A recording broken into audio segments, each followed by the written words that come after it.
Margaret Nagib is an author, speaker, and Christian clinical psychologist who focuses on personal and spiritual development.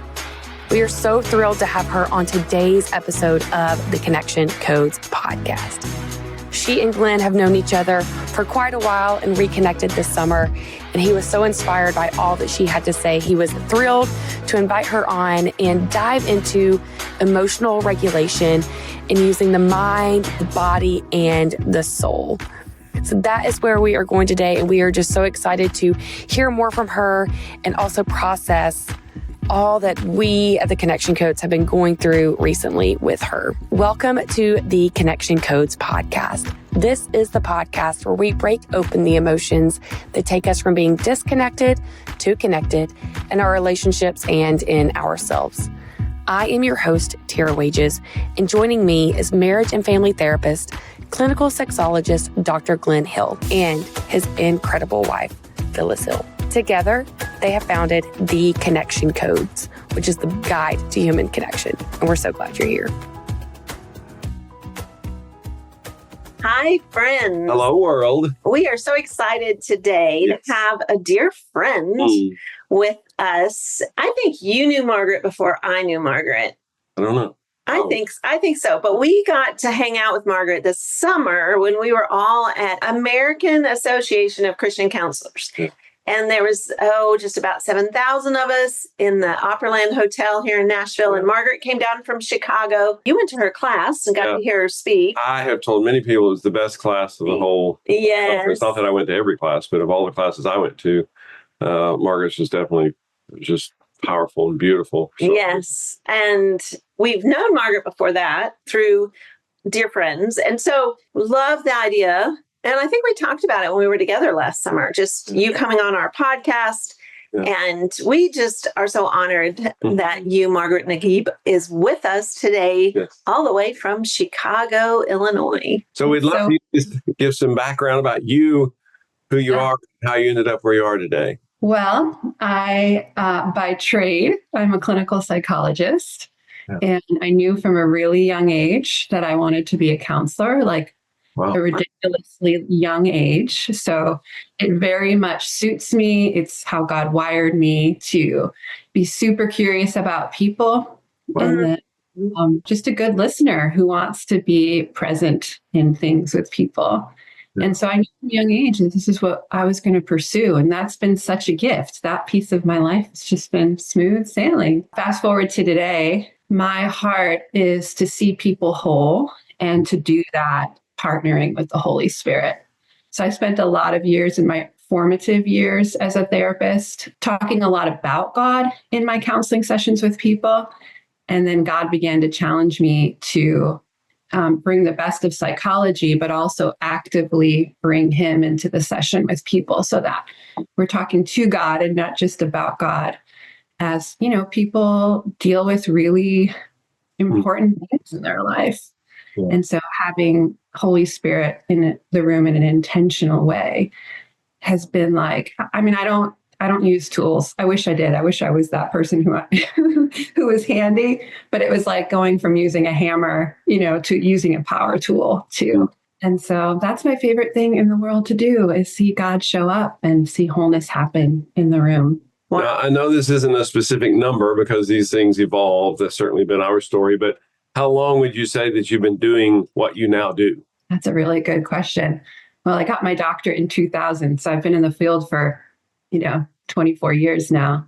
Got my master's in 97. But it was in 2009 where something dramatically shifted.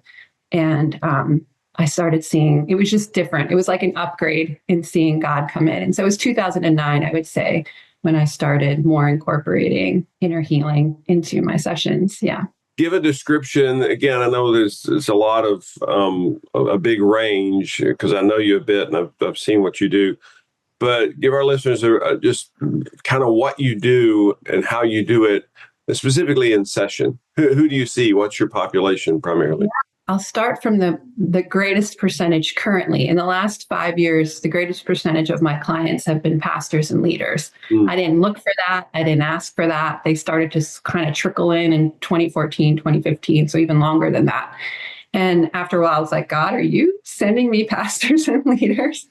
And it was very clear that, these people that help so many and are a support to so many need people themselves to be able to just, let their hair down, be free to talk about what they need to talk about and be ministered to by the Lord, and also to work on their, soul issues, their thoughts, their feelings, their behaviors. And so that's the majority currently. And then the rest, I see couples, I see individuals, people coming in with anxiety, depression. I see people with histories of trauma. And I do a lot of nervous system work with people. We've learned in the last 10 to 15 years just how important the nervous system is to our mental health. Oh. And once again, it's like another revelation that has changed our ability to help people and help them faster. Yeah. And it makes sense to me because God took me on this journey in 2009 of body, soul, spirit. That's how he was teaching me. And you are body, soul, spirit. And the reason why you're seeing something different right now in your counseling sessions than you did before is you're actively connecting with the person's spirit, not just their mind, not just their emotions, not just their body. Yeah. So I'm blessed. I have amazing clients from all over the globe. I really do believe that God brings to me, who is perfect for me and who I'm perfect for. And so I just have a beautiful group of clients. For years, I did specialize in eating disorders for years. I don't do as much of that anymore, but that certainly informed a lot of what I've done in the past. Now, talk a little bit about just the nervous system and what you've learned there. And I did not come to your class, sadly. He was like, babe, we can't go to the same classes because then we'll hear and then we'll share what we know. But after your class, I was like, babe, that was a miss. I should have gone to Margaret's class too. And it should have been advertised the best class of the conference. Yeah. Then we would have known, but we didn't know that.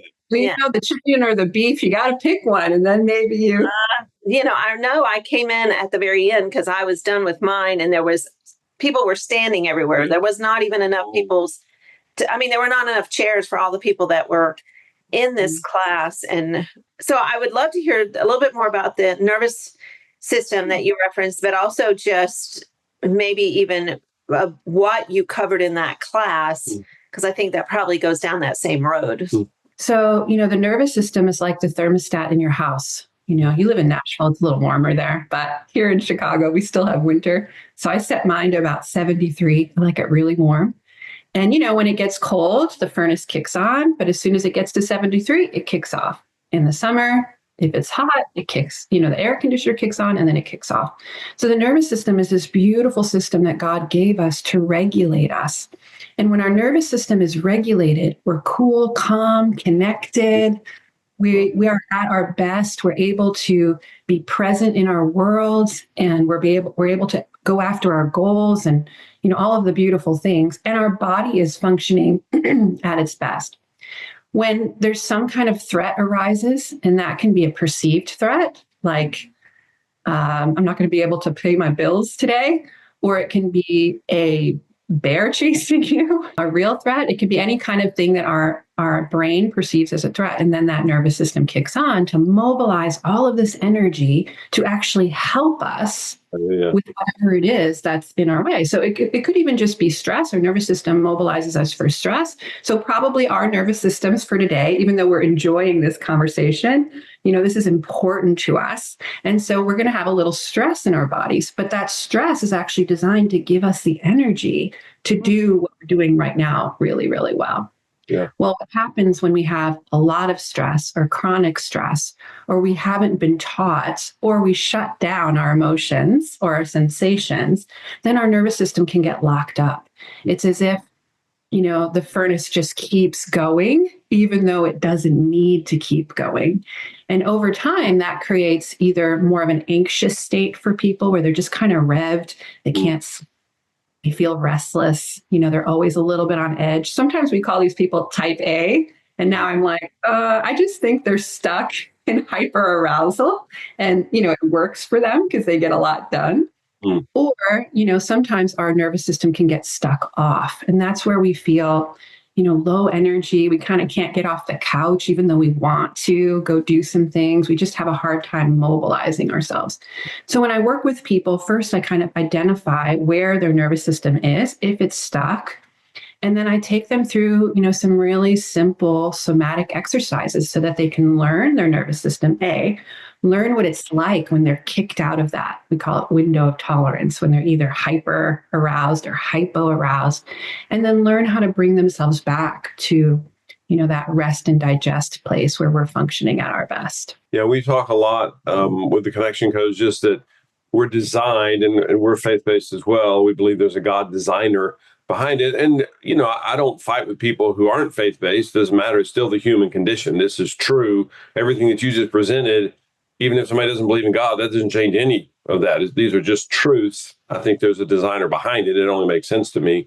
But even if there's not a designer behind it, it's still true. But we always say that stressors are unavoidable. That's part of the human condition. Every human ever on the planet, hunter-gatherer societies, everyone has experienced stressors. We don't have to live in stress. And the reason that we end up living in stress, we believe that that's a result of all of these unprocessed nervous system things, all these unprocessed emotions that build up. We call it the emotional dam. And it gets dammed up, dammed up, dammed up. At some point, it's going to explode. For some people, that's after 20 minutes. For some people, it's after 20 years that it explodes. But at some point, that dam is going to burst. And our goal is to help people. We call it the river of emotion. Just let the river of emotion flow. And then there's no dams, which is, if you watch a 12-month-old, we just went away with our family last week to the beach, or a big whole bunch, or 23 total when we're all together. And we have a 3-month-old grandson and a 6-month-old grandson, and they're the perfect role models of this. Mm. They just process the first time, every time, anytime, all the time. They don't even care if it's 3:00 in the morning. They just process. They're going to let it out. Much to the chagrin of mom and dad. So they don't know how to not let the thermostat work properly. Unfortunately, somewhere along the way, we get knocked off course, and we stop letting the river of emotion flow freely. And then there's no telling what's going to happen next. So often we focus, and again, I've seen your work, so it's just so beautiful to see how you get to the underlying thing. And what we have typically done, I think for many, many centuries, perhaps millennia, is we have focused on the behavior. We focused on the symptom, even cognitive behavioral therapy, which I think has a place. But CBT primarily just focuses on the symptom. And we think we fixed it once we fixed the symptom, but we didn't fix what was causing the symptom. So it just moves to something else. So we get somebody to stop biting their fingernails. Well, good. I don't want them to bite their fingernails until they bleed. But now they're pulling their hair out. And so then we figure out a way to get them to stop doing that. And we haven't addressed what's underneath. We haven't really changed what's happening. Yeah, it's such a good point. And when, back to your example of the infants, how do you help soothe or regulate an infant's nervous system? Well, you don't talk to them. You don't ask them, what's the thought right now that's creating this feeling, that's creating this behavior? You help them physiologically. Mm. So that's what we're realizing as adults. We really haven't changed all that much from 12 months to 30 years old. We still are built the same way, but our brains get smarter. And so we think we need to go top down, which is what you're describing, when really we need to go bottom up. So the most simple thing I tell my clients to do is take your hand, put it on your heart, touch, just like you would hold a baby to begin to soothe them. The minute you put your hand on your heart, it sends a signal to the nervous system. Hey, you're safe.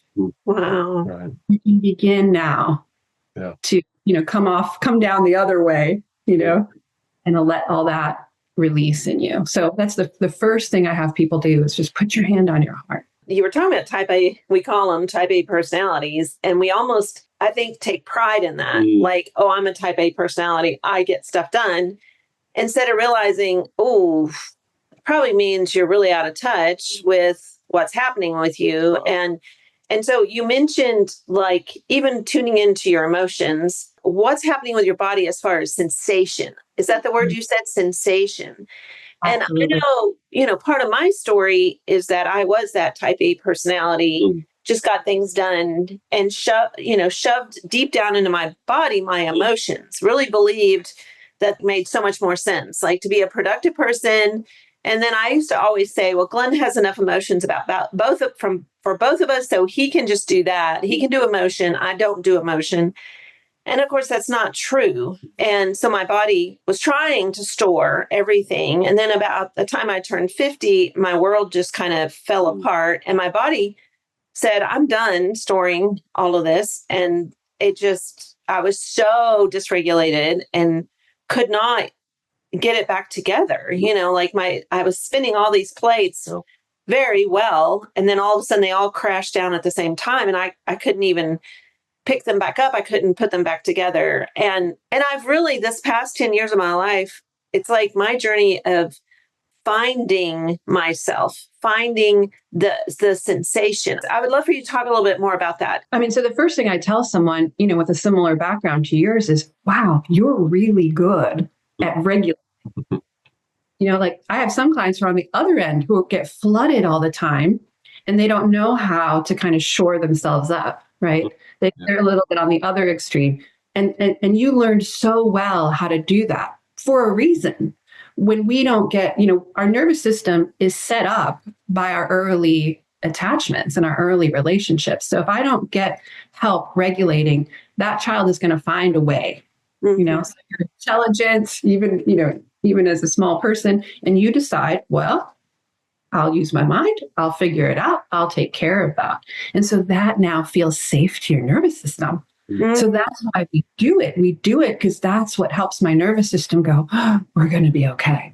So that's why initially it's so hard to let go of those behaviors, because it's not just, I'm type A and I need to slow down. This is how my nervous system has been trained to feel safe in the middle of chaos. So I actually have to retrain it to a different level of safe. So in that sense, absolutely, because you didn't have, on some level, we didn't know how to regulate what was going on in sensation. We shut it down, we numb it, and we go to our heads and we take action. And so it's a different part of the brain, and it's actually the fight or flight brain. It's a different brainwave state called high beta. And in high beta, we get very analytical, because if you think about it, if you're under a threat, your brain needs to kind of figure out, what do we do? What do we do? What do we do? And then do it. So you're stuck in high beta.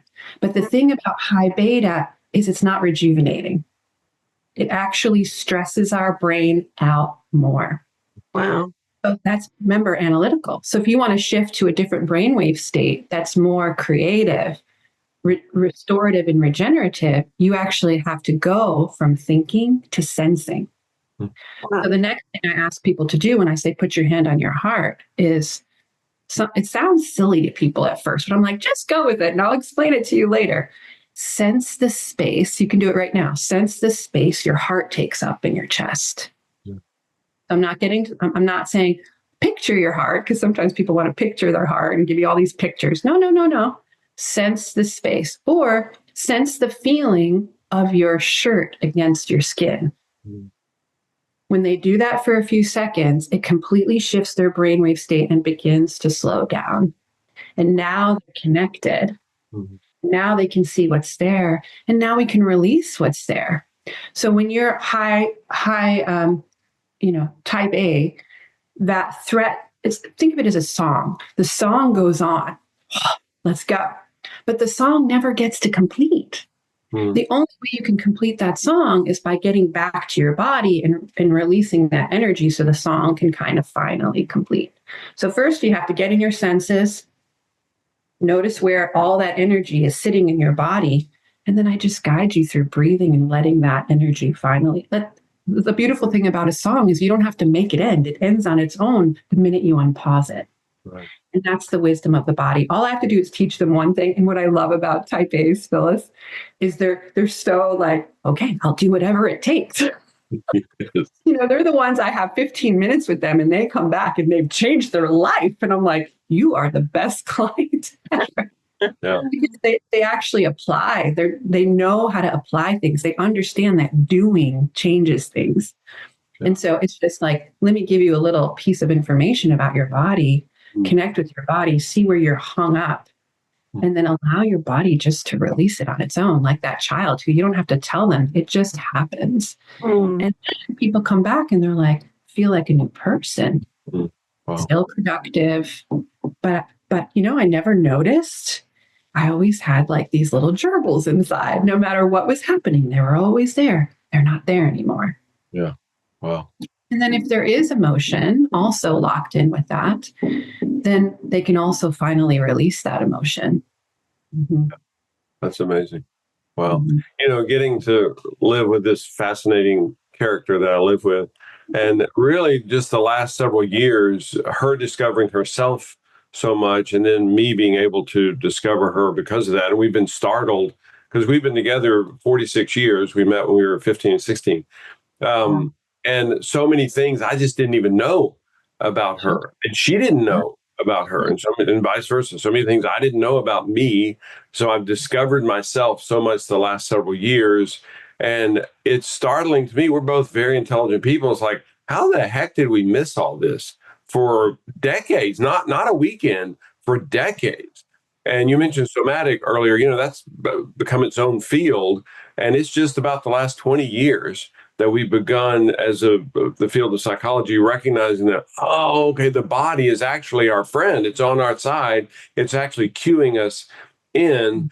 So how did you get introduced to the whole somatic wing, or I don't know what you call it, and what has that meant for you? Yeah, well, for years I was working in a residential treatment center for women. And so this was a place women would come for 30, 60, 90 days, sometimes longer. Yeah. And really in acute crisis, eating disorders, addictions, self-injury, usually all three, at the same time. And also because I've done eating disorder work for so long, we would fix the symptom. Well, we just need to get them on a nutrition plan. We need to get them eating more normally, right? And then they'll get better. And it was there actually that I had a colleague who was way ahead of me. She was already, I don't know how she got connected with this, but she was already doing this work. And honestly, I remember thinking, she's just a little crunchy. I don't know about this woman who wants me to, who talks about having clients sit there and, what's the shape of the emotion that you're feeling, Wow. And I really just kind of tolerated her, for a while. And then over time, I think God is so good. He just kept sticking my nose in it. It just kind of kept coming my way.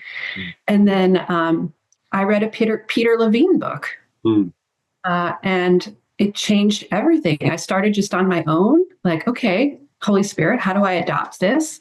And I just, how you do sometimes, you just try it with a client and you come away going, I don't know what just happened, but feels magical.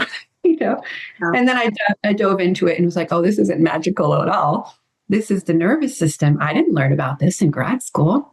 Right. Oh, that's what this, colleague of mine she was already engaging in, and I couldn't appreciate it because I didn't have the knowledge. So that's something I try to do with clients too. Because when I just sit there and go, put your hand on your heart and sense the space, and it feels crunchy, it feels, woo woo.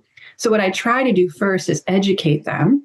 And right now, you guys know there's so much everywhere. Just go on YouTube and there's beautiful, videos. Educate yourself so quickly. Educate yourself first. And then when you do these things, it makes such a difference. So I just didn't have the education. So I educated myself. Yeah, I was amazed in my master's program after I finished it. And I went to a fundamentalist Christian school. And my biggest takeaways were Gottman, and they're Jewish, they're not Christian, and Sue Johnson, the founder of Emotionally Focused Therapy, who is actually an atheist. So I was just intrigued by that. I'm going to this fundamentalist Christian university, and at the end of it, I'm like, wait a minute, what about all that Christian part? Because I feel like we have missed this horribly in our faith-based communities. Again, not recently, it's been for many, many centuries, all the way back to, goodness, Augustine and Martin Luther. We have so many writings about the evils of emotion. You're just supposed to ignore everything that's happening for you. And so we learned to do that. I learned to do that at an early age, and I'm not mad at them, but my parents would say to me, you stop your crying or I'll give you something to cry about. And my father passed away when I was 8 years old. So anything that involved him obviously was before that. And I can remember even at that young an age thinking, I'm not doing this as a hobby. I'm not crying as just for funsies. I woke up this morning, I said, I think it's going to be a day of crying.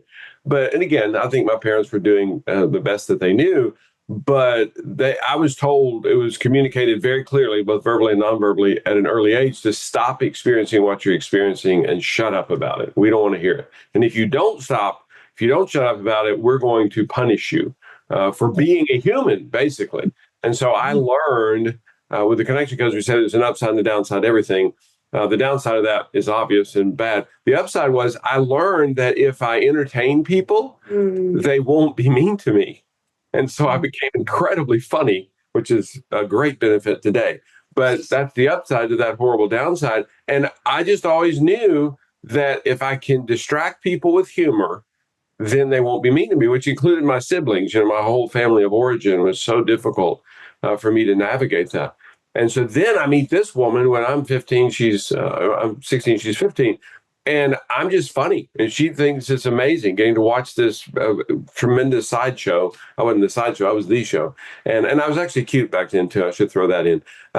So, she's observing this, and she doesn't realize that there's all this stuff underneath for this poor guy that is completely, detached from his authentic self. And she didn't know that for over 20 years into our relationship before we started discovering that because we were so different. Phyllis is so task-oriented, again, if you want to call it type A, which is a beautiful upside. It's like, oh my gosh, everybody wanted her on their committees, their projects, because she would get it done. And we didn't realize that the human underneath was lost. And then I was this gregarious, I wasn't the life of the party, I was the party, fill up the room, but I was just as lost. And so it looked like, and people would say, and Phyllis said, oh, Glenn has enough emotion for both of us. I didn't know what to do with this emotion. I was so lost. And so it looked like he conveys emotions. Not really. He just drowns in his emotions. So I wish I'd met you in 2000. That would have, of course, you weren't far along in that journey at that point either. But it really has been amazing just to discover that, we're just humans and we can relax into our authentic self. Well, I think that's why God just broke it down for me and said body, soul, spirit. Yeah. And then it was like, okay, there's places in which you were nurtured and you're strong. And there's places in which, for whatever reason, you didn't get nurture. Yeah. So my background is very similar to you all's, that I would very much go to my mind in order to manage things. Yeah. And actually, it's interesting, in 2009, when I told you that was also the time when, things started to shift for me. It started with God showing me that because I didn't know the fullness of who I was, because I wasn't connected to my emotions and my body in that way, that I couldn't fully know him either. And so it was actually in 2009, I was visiting a friend's church. I went up for prayer because something was happening. And so I went up for prayer. And this man who doesn't know me starts praying for me, as I requested. And then at some point he stops. And it was awkward. And I'm thinking, why are you stopping? And then he says, Margaret, I feel like I'm supposed to pray another way. And then he said, Father God, Margaret knows you her whole life and loves you and has followed you. And I thought, well, yeah, you're right about that. You didn't know that, but that's true. And then he said, but Margaret knows you with her head and she longs to feel you in her entire being. Yeah. Well, as you can imagine, I lost it. Because I couldn't put my finger on something's missing. Oh, well, I'm only relating to God from one aspect of my being. Right. And so that began this journey of opening up and letting God help me, teach me, be the parent I needed, in those areas that I couldn't have. Yeah. And you start to get to know yourself and God and other people and the whole world. And it's like, things just begin to open up that were always closed. It's such a beautiful process. For the listeners, we work with a lot of couples, and, it's interesting because, opposites attract. And that's so often you marry someone who's like the opposite of you. But then after, I don't know if it's a month or, 5 years, it's like there's this almost kind of shock of he doesn't get me or she doesn't get me. And we have nothing in common. And then there's this, what happened? And, really, it's like there's just this big miss of that whole thing that even when you were dating, you were opposites, but somehow it was fun and exciting. And I think about what you're sharing and just how different we are. And we're just as different today as we were when we were dating.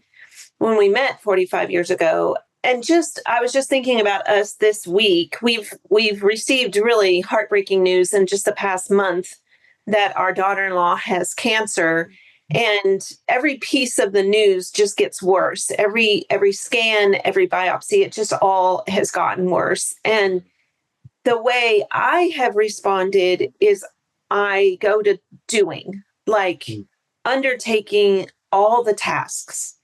And I would say for Glenn, he goes to, I don't even know how to describe it, but it's the polar opposite of me as the doer. Yeah. He's more sitting in it and thinking about the people and thinking about the past. You know, our kids have been married 17 years. Yeah.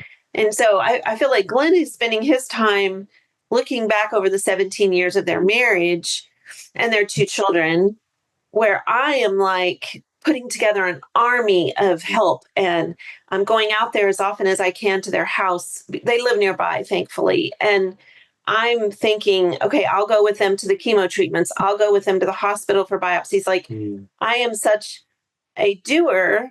And at times we can really miss each other in that. Like it gets almost lonely. Like Glenn has expressed, he's lonely right now because he can't find me in this. And I'm lonely because I'm doing all the things and he's not with me doing all the things. And I think this is I'm sure you see this with couples that you work with. And when the stress levels are high, like right now, I would say the stress levels in our family are the highest they've ever been. And so talk a little bit about that. How do we navigate when there's such a high stressor and we are both dealing with it so very differently? Yeah. So survival mode, right? I mean, for legitimate reasons, you're in survival mode. And this is where I want to make sure people know survival mode is not a bad thing. In this case, survival mode is a good thing. Our nervous systems just do something different, and how beautiful that you complement each other, because we need that person who, it was kind of the same thing with me and my brother when my dad had cancer. My sister and I were the ones sitting at the bedside by him, and our nervous systems could tolerate that, even though that was hard to watch. My brother couldn't, and he was the one getting stuff done. And I was so grateful for that, because my nervous system was like, I can't look at, I can't, I can't. So there's a wisdom in our nervous system, even though there's limitations as well. And so if you can just recognize that, it's okay to be in that state. But at what point, if it's the end of the day before you go to bed, because at this point you can't do anything, right? That you purposefully, intentionally say, and now we come back together. And now we co-regulate, right? This is where I can regulate on my own, but it's 10 times more powerful if I call up my girlfriend, and it's 20 times more powerful if you have a spouse. Right. So you have this ability, we call it pair bonding. I love psychology and all our little terms, right? But you have this ability now to come back together and co-regulate. And there's something about that that's so healing for us. And so to not forget that, to make sure you have times that you do that. And so we forget the power of that. We want to do, we want to fix, but there's so much power and so much healing in recognizing that we heal each other as we co-regulate. When the news first hit, it's like there's so much shock that you go numb, or you go like, and I, especially watching this with our son, we do something that's called the core emotion wheel. And I would reach out to my son to do that, to just go through his emotions. And he would say, I don't know what, Mom, I'm just numb. I don't know what I'm feeling. I'm just numb. That was his word. I'm just numb. And then I would do the wheel and just start and just say the 8 words. And then as soon as I was done, it would just start flowing out of him. Like it was as though our brains had gotten hooked up to each other, and him hearing mine, then he began. And I was actually shocked how specific he was. Like it wasn't just, I'm sad about cancer, I'm angry about cancer, I have fear about cancer. It wasn't all the same words. It was very different. Like each emotion was pulling out very different things from him. And I really do see the power in what you're saying, like the co-regulating. It's such a difficult time because we're all talking about it, both her side of the family and all of our side and so many friends. And it's like, we believe in miracles. We are holding on to miracles. We are claiming this miracle. And then there's this bring in only positive energy. I see the value in that, but we got to cry. Like, you got to let this out. You can't just push that, and it's a very sacred space because you got to know how to show up in this space. Like, it's almost like I have to show up strong so often because that is the need in the moment. And then I know I can cry with others. Like, I can come home and I can cry with Glenn, but I'm also trying to get our son to be like able to cry because I know it's not healthy if he doesn't. And so it's just quite the dance. And to allow yourself to feel is such a challenge. It's such a beautiful thing for him. You attuned to him, right? And you gave him an opportunity, and he genuinely told you what he felt, which was numb. And then somehow you responded in such a way that you probably don't even realize how exactly did I respond, but you were responsive, you validated, and then he felt safe. Mm-hmm. And then, that dam started to come down a little bit. Right. And he was able to have those, negative, whatever you want to call emotions, and feel you present with him. And then it just began. So you did a great job. I mean, it happened of you. He needed that other person, and you're his mom. So that's super powerful, right? Yeah. To do that. I think the hard part is we want to, especially as people who are very versed in emotional health, that little hyperactive part of me is going to go, but it should be doing it this way. And it's like, you know what? Who the heck knows what this way is, and my personality and your personality. So I think in that moment, what needed to happen would happen, whether or not he shed tears or didn't shed tears, because we were just available to each other in that moment. And we created that, like you said, that holy space. We're in the midst of the tigers around us. Yeah. Blessed moment. And God always, always gives us that. Always. Yeah. And you ushered him into that. So next time it's going to be Glenn doing it for you, and you're going to, or maybe your son doing it for you. I think that's what I see in traumatic situations, is that when one is strong, the other, we all take turns in that. But that part of you that was like, if he doesn't cry, it's not good for him. That's actually that survival mode, anxious state. And so if you can help yourself regulate in that, you'll come back to your peace and realize, of all the things that I genuinely need to use stress for, this isn't one of them.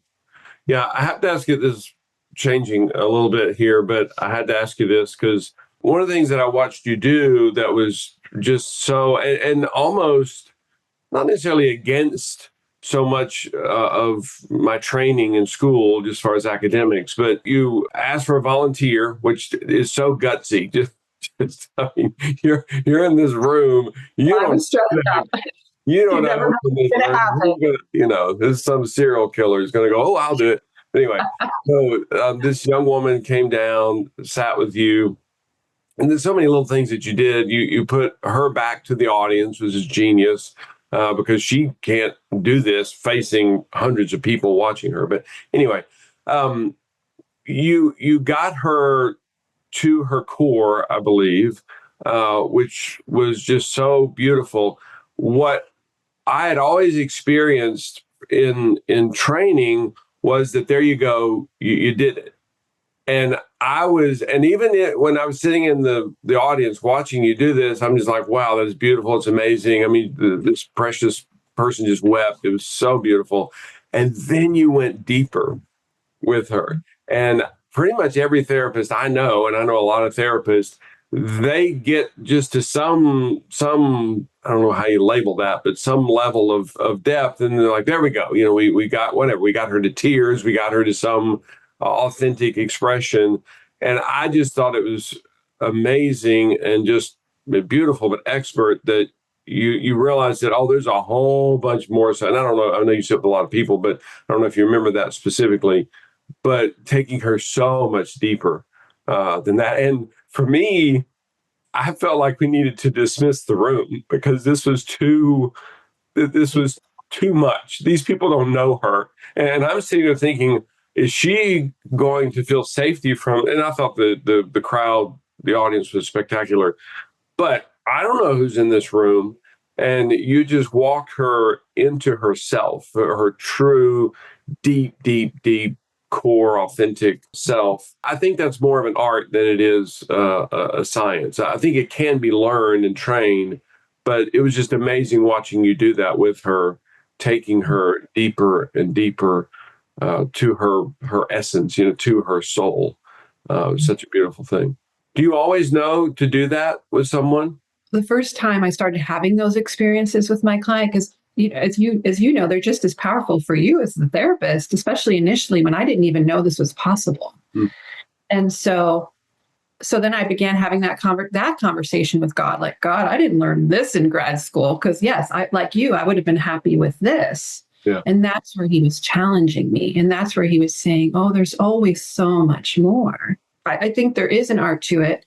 The first time I sat down with someone and God showed me how to do this, and I just kind of fumbled through it, that woman walked out healed from her eating disorder. Wow. I mean, healed. And because I knew her and we had a track record, I also got to follow her for a while, and it was legit. And I had worked with her for 2 or 3 years before that. And she had gotten a measure of healing. And now we let God in the room, and God's always going to go deeper. God's always wanting the full thing for you. And so as I saw that, this is because God was in the room. I can't heal eating disorders, but God can. I don't know what to do with this person. I don't know how to go deeper, but God knows. It was learning different skills of listening to the Holy Spirit in that moment and letting the Holy Spirit, guide me. And at first, I was really scared to go where I thought he was telling me to go, because I'm like, are you sure about this? This is my license, Holy Spirit. Yeah. The second time I ever did this with a client, she was a bulimic, and she wasn't even a believer. And she started hearing so clearly from Father God. It was like the bat phone. I mean, she was like, she had that phone and she was hearing so clearly. And at one point I got a little nervous and got a little like, whoa, I don't know about this. And she had her eyes closed the whole time because I'm helping her talk to God the way you saw in that. And at one point she opens her eyes and she looks at me and she goes, Father God wants to tell you something. And I'm like, okay. And she says, Father God says you need to chill out. Wow. So part of this process, if you want to go there yourself or you want to lead people there, you got to let go of control. Yeah. If you believe that God knows and he'll take you there. And, I go in and out of that. Sometimes I really, really believe it. And sometimes I don't know why, but I go out of it. Yeah. But that's part of the journey too, for me, for myself individually and what I want from the Lord, but also and so I've done this so many times now, I'm confident. I'm like, no matter what happens, God, this is on you. This is your daughter. Yeah. And that was another thing. I had to back off and go, God, you're a better therapist than I ever am. And he always shows up. So that's where I can do that in a room and just know, because God's there, the angels are there, Holy Spirit's there. I just know. I turn on my faith in that moment. It's a measure of faith to just go, here we go, God. What do you want to do? Yeah. And he's so good every single time. Lately, I've had some things where I'm like, you know what? Where's my Margaret? I need a person right now. I need a person who, when I sit with them, they get breakthrough the way I can sit with someone and get them breakthrough in a session, right? And I'm all like, rah, rah, rah, rah. And then one day Jesus challenged me. He's like, I'm right here. So I've been having, in the last few months, these marathon sessions with Jesus. They're usually on a Saturday when I have nothing to do, and I don't think it's going to be a marathon, but it ends up being this marathon therapy session with him. Right. And I come away going, you're amazing. I've been trying to figure that one out for a while. Yeah. Oh, silly me. I could have just sat with you and leaned in, and you took care of it. You're the best therapist ever. Whether you're meeting with someone like me or you're just lean in a little more, let that anxiety come up and just go, okay, God, okay. And lean in a little more. He'll always show up. Always, every time. Wow. Well, it is so fascinating. I think for a lot of us, we have so much noise that we can't even hear God's message. We can't feel Jesus's presence, right? That's something that I know I'm challenged with a lot as a doer, is to go find my place. Like if it's in the woods or on the front porch, or if it's, letting the sun shine. For me, it's in the quiet that I find him. For a lot of people, it's that simple. You got to make that space for that to happen. And then I know I had a wonderful conversation with Sherry Silk the other day because of what we're walking through with our son and daughter-in-law. And instead of being afraid of the fear, like lean into the fear with, when you're going through something like cancer. And she talked about, I find my 3 a.m. courage. When you wake up at 3 a.m., and everyone's asleep and your mind is just racing, and usually fear is that heavy, and then to find your courage in that, but also to lean into that. And you were just using the word when the anxiety comes up, and for different people, anxiety is a different definition as far as emotion goes. But if fear is what you're dealing with, to lean into it instead of trying to run away from it or shoo it away, like lean into it, listen to it. Fear has a message. So listen to the message and then claim the victory, like as in claim the miracle if you're needing a miracle, and instead of drowning in the fear. With what we do with the connection codes, we want people to identify the emotion, hear the message, not drown in it. And it's releasing it from the body. Like that's such a huge part of what we do. And we end every podcast with doing the core emotion wheel because it is a tool that we use. We teach this tool, we use this tool. And part of it, this whole tool started with me because I had spent my lifetime, 50 years, just pushing away, not understanding emotion, not hearing, not even knowing how to hear, how to feel. She was a very difficult case study. Yes, I was. One of my most challenging. And so the core emotion wheel for me was the basic way to say, okay, what's happening with me? And it simplified the process. And of course, being a doer, I needed it to be boom, boom, boom. Like I am not someone who easily sits for hours and in quiet. That's just very difficult for me. And so the wheel for me is so powerful because it slows me down very much. You have to slow down to do it. We want to end our time. It has flown by. Oh my word, Margaret, it's been so special being with you. And we told you already we would start, and that way you would see us doing it first before you join us. So you want to go first? You want me to go first? I'll go first. So let's see. For me, lots of fear going through this season, with Sky and Meg, just the big, big, big question marks, absolutely uncertain. Yeah. So many possibilities, so many choices, so many questions, so many decisions, and just not knowing what the best course of action is. A lot of sadness, so much pain. Just, we, January 1st of this year, we did not see this coming. This was not on the schedule, not on the calendar. And seeing their sadness is probably even more painful than our own, at least for me. Just so sad. Our son's already called us twice today just with his sadness. A lot of joy in that, just that they turn to us, that we get to walk this very, very, very difficult journey with them. They're so dear to us. I've held him in my arms. Yeah. So many times already. Yeah. Loneliness, just in not feeling more support from the doctors. I thought they had all the answers. Cancer is a multi-billion-dollar industry. I thought we knew all the right decisions, and that they don't seem to know much more than we do, which is startling to me. A lot of anger in that. It's like, dang, I thought that was the whole point. We go to the expert, the specialist, and they know. And instead they go, well, there's 37 possibilities. And I feel some anger in that. Guilt and shame. Just I don't know what to do. I don't know. I'm not sure if I'm being what they need. And I don't know how to be what they need. And I'm sure I'm missing things with them. And I wish I just knew better. And I think every day I'm just like, oh, I probably could have done that differently.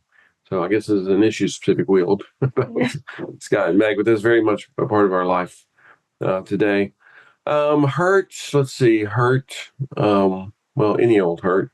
I had a relative visit recently that was just so insensitive, so oblivious, so even cold, and it's just startling to me how someone that is supposed to be there for me is clueless and doesn't seem to even care, and is certainly not aware, of our situation, of our struggle, what's happening with us. Wow. I think that's close to it. Yeah, thanks so much. And so many different directions.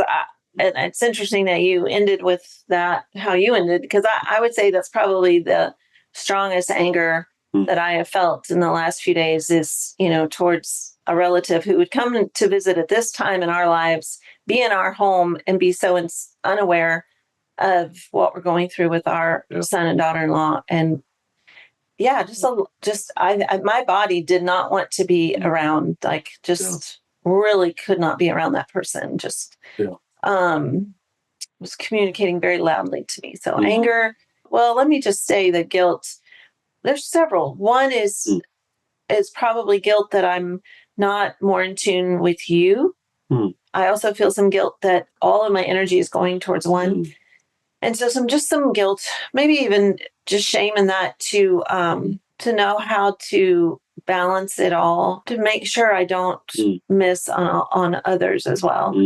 I would say my fear is somewhat in even how I don't want my body to absorb and then I get sick because I'm not processing. So I have some fear in that, just will I burn out? Will I crash? So that's definitely a message that I need to listen to.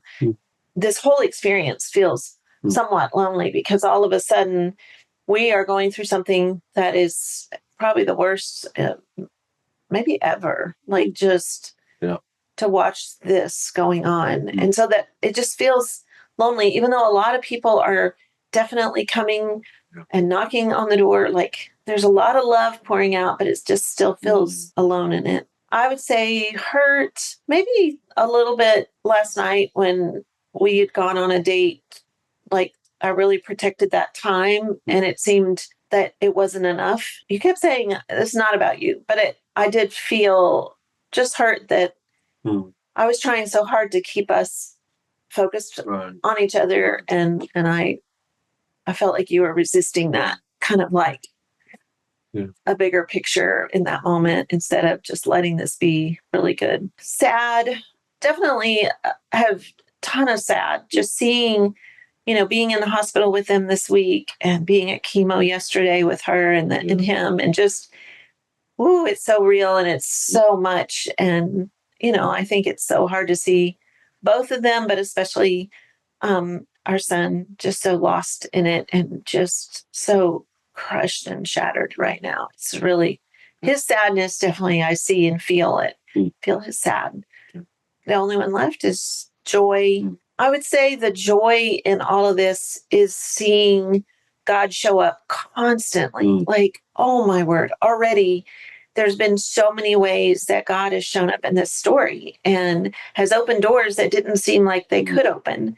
And so there's just a lot of joy in all of that part of it. Just seeing him in it, seeing already the acknowledgement of him. And that's been so beautiful. So, so beautiful. Lots of joy. Yeah. Thank you. Love it. Okay. Can you go, Margaret? Yeah, I got my little list. I got my cheat sheet over here. There's 8 of them, right? As I look down at the 8, I think the 2 that feel the most are sad and joy. And, sad because I know what it's like to go through something similar. And so as you're talking, I'm flashing back to, oh, yeah, I understand that. Oh, yeah, I understand that. And so sad that you have to go through this as a family. And you're such a beautiful family and all the people that this affects, kids, grandkids, all the things. So I feel sad with you in that. And also it brings up some of my sadness from the past. Yeah. Wow. I hear that. Anger. I think that's connected to the powerlessness of it all, And sometimes I just go to powerless in my anger. it's harder for me to feel anger, but I've learned that when I feel powerless, it's usually anger, and it's anger at the system, and just, you have to deal with what you have, and that's not always perfect, and sometimes feels like it creates more problems than you had originally. So I feel some anger about that as you're navigating that, and also, once again, getting in touch with the anger that I felt in the past. A little bit of guilt of that thing of, maybe it's because we're helpers of like, I wish I could do something. What's the right thing to say? What's the, I feel a little guilt about that I can't do more for you. And then, joy is the other one that I feel the strongest, just because you guys are fast friends and you're heart friends. And it's always a joy to connect with you. And so I just feel happy when I see you guys. I feel delight when I see you guys. I think my spirit loves your spirits. So it's hard to deny that, even in the midst of all these other emotions, that my spirit is like, ooh, I like them. Thank you, friend. Cool. Amazing. Yes. Wow. Thank you so much, Margaret, for this time. And, it is amazing to me that we planned this months ago, long before we knew the journey we would be in. And, there was definitely a part of me that just wanted to cancel today. But that's kind of my reaction to everything right now. I just want to cancel life. And then I'm like, I can't cancel life. I need to keep going, and I need to see people like you. So, I always think, wow, God knew that the timing of this wasn't a mistake. So thank you for just who you are, and just your friendship has meant the world. So thank you. Thank you. So we wrap up every episode by saying to our listeners, you need this. You deserve this. So let's do this. Well, thank you so much, Margaret, for coming on and for giving Glenn and Phyllis the ability to process with you, and you share your expertise with them. We are honored to have you in our space. And if you loved hearing from her and want to know more, you can get her book, Souls Like Stars, Renew Your Mind, Heal Your Heart, and Unveil Your Shine. It's available on Amazon. And there's also a link in our show notes where you can connect with Margaret to learn more about what she is doing in her own private practice. So thank you again for being here. To our listeners, thank you so much for showing up every week. So many of you have been reaching out to us, checking in, and just sharing so much love with us as we are all navigating this difficult season. And just thank you from the bottom of our hearts. For those of you who have left us reviews, that means the absolute world. If you have not done that yet, please take 2 minutes of your time and leave us a 5-star review and share what has impacted you most about the Connection Codes podcast. So thank you all again for being here. We do all of this because, as Dr. Glenn and Phyllis say, you need this, you deserve this, so let's do this.